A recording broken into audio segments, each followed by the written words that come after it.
Bonjour les gens, que la paix et la clairvoyance soient sur vous tous et toutes. Scribe Christophorus est-il monarchiste? Scribe Christophorus n'a aucune étiquette, aucun drapeau. Pourquoi donc évoque-t-il la monarchie comme étant potentiellement un système qui pourrait fonctionner? Pour 3 raisons essentielles.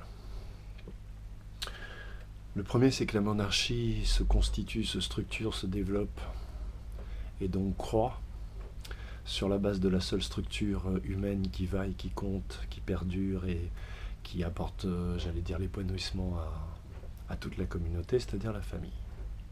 C'est autour de la famille que se structurent les monarchies, pas autour de l'individu. Premièrement.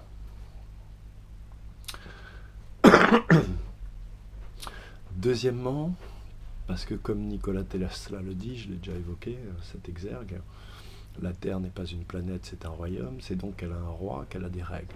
Et qu'a priori, la monarchie se calque sur les règles des lois de la nature, c'est-à-dire liberté, abondance, libre arbitre.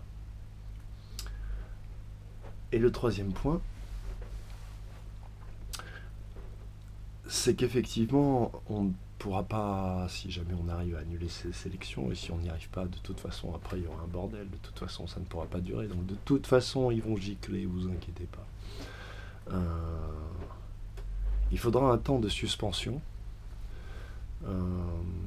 pour pouvoir réaménager, repenser l'école, repenser le tout calqué sur de la science, parce que c'est vraiment, tout a été inversé, il faut tout refaire à l'envers et il faut donc beaucoup de pédagogie pour expliquer aux gens comment, pourquoi, il va falloir que les gens se renseignent, voilà. Il va falloir que la science qui rend spirituel ou qui est spirituel, puisque c'est la description réelle de l'univers finalement, de ce qui est autour de nous, en nous, ce qui est nous, permettre d'établir une société harmonieuse et équilibrée, puisque c'est le but. J'ai évoqué que 2 points, oui. Le troisième point, donc c'est évidemment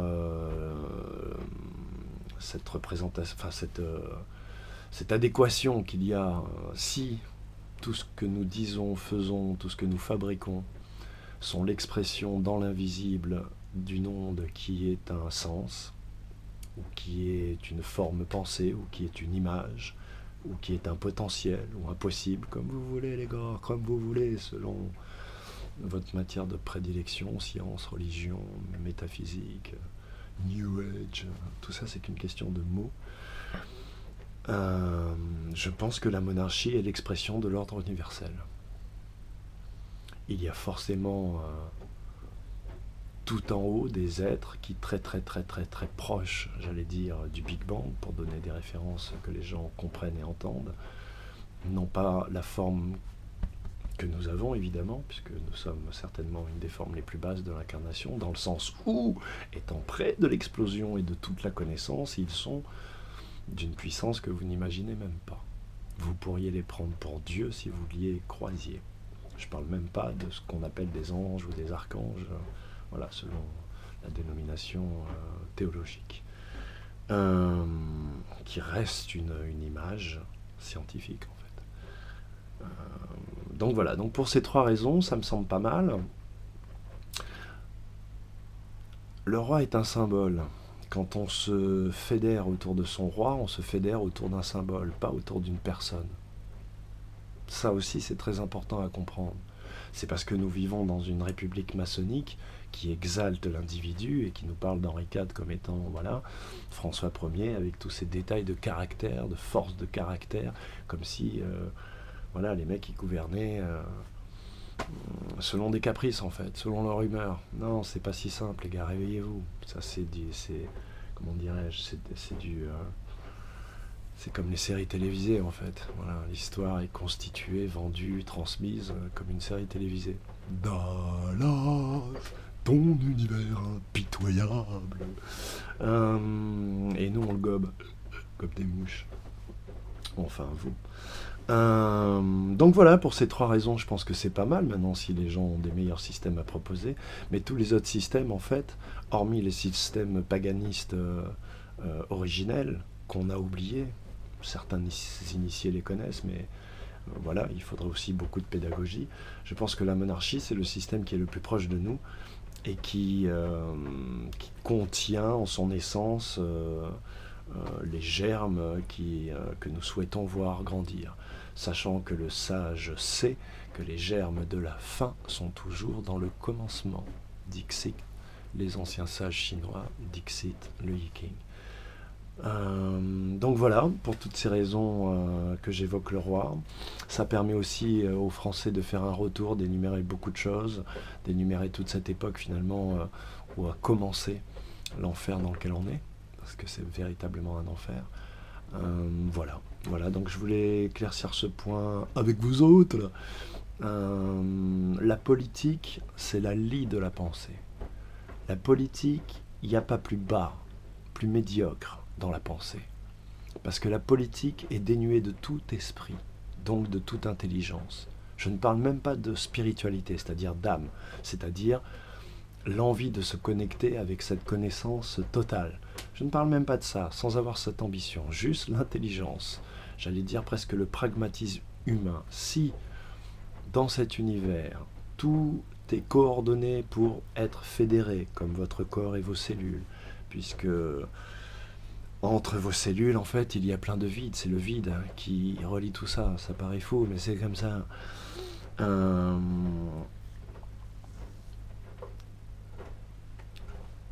C'est donc la fédération qui est une des lois de l'univers.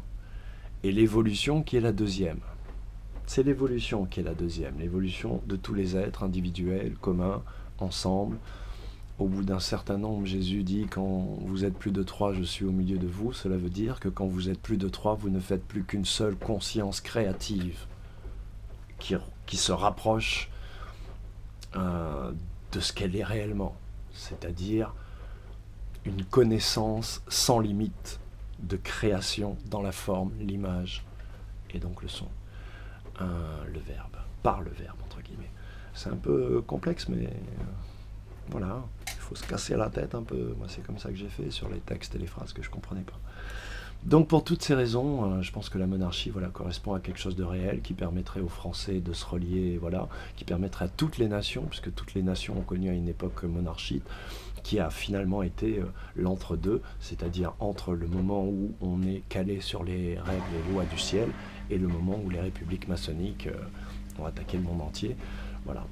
Je vous expliquerai aussi dans une autre vidéo, et de toute façon ceux qui suivront les ouvrages comprendront quel est mon point de vue sur Terre. La science prouve qu'il y a plusieurs densités. Dans ces densités, il y a des entités qui sont conscientes. La science le reconnaît, c'est pas du délire les gars, c'est pas du délire.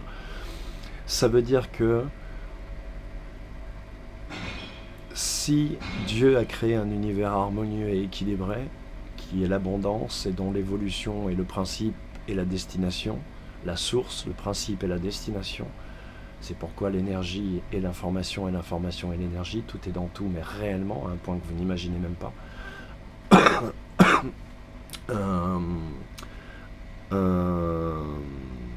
Alors, on dit dans la Bible que Satan est le père du mensonge. On peut donc considérer qu'ici-bas tout est Dieu, hormis le mensonge. Ou tout est univers, si vous préférez, hormis le mensonge.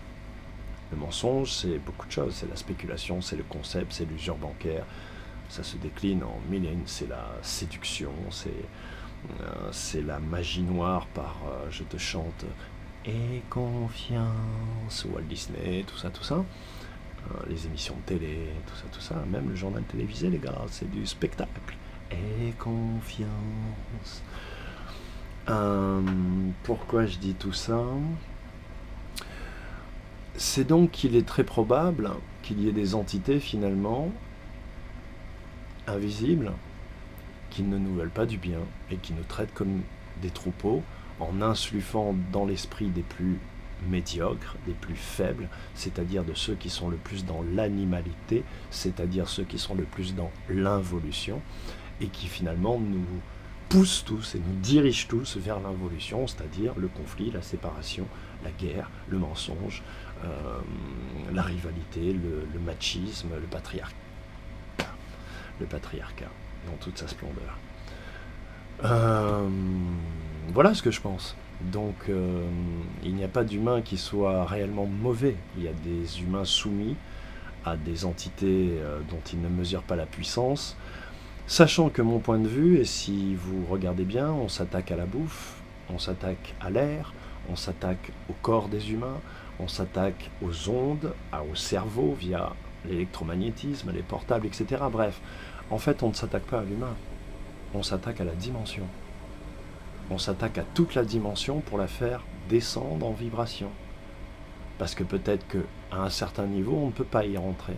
Ce qui implique une chose que moi, j'ai toujours compris, et que les vieilles traditions d'ailleurs vous expliquent, je vous dirai après, c'est que dans cette dimension, nous sommes les boss. Les fucking boss. Et rien ne passe si on ne le veut pas. C'est pour ça qu'ils sont obligés d'utiliser tous ces stratagèmes pour pouvoir exister à l'intérieur de notre dimension. D'où toutes ces histoires de gens qui nous auraient donné de la pensée, qui nous auraient traficoté, etc., etc., et qui sont toujours des subordinations, des prises de pouvoir sur notre dimension. Et donc nos ressources. Peut-être que nous sommes d'ailleurs la ressource. Dixit, le rapport Oméga de Monsieur X, que je vous invite à regarder sur Internet, toutes ces photos qui montrent que les villes, les pays sont structurés un peu comme des circuits informatiques, comme s'il s'agissait de récupérer l'énergie sur toutes les habitations, toutes les parties d'habitation, avec des boucles magnétiques. C'est très intéressant. Il a passé 1 an, le gars, à chercher. C'est un mec sérieux, très haut niveau des renseignements français, je pense, et de tout ce qui concerne le spatial. Et je pense qu'il en dit 0,01%. Vous pouvez l'écouter, je crois, il a l'air sérieux, le gars. Donc voilà ce que je pense. Je pense qu'Israël n'est qu'un appât pour les consciences animales. Je pense que voilà, tout ce qui dirige vers la séparation, le conflit, la dualité, sont des âmes ou des esprits quelque part qui ne sont pas tout à fait tout seuls, mais qui n'en ont pas conscience, parce que l'ego est puissant. Et lorsque une entité, même un simple manipulateur, un pervers narcissique, Dixit, l'ami du David, essaye d'utiliser quelqu'un, on peut dire qu'il prend possession de son esprit, même si c'est un être humain, une secte par exemple.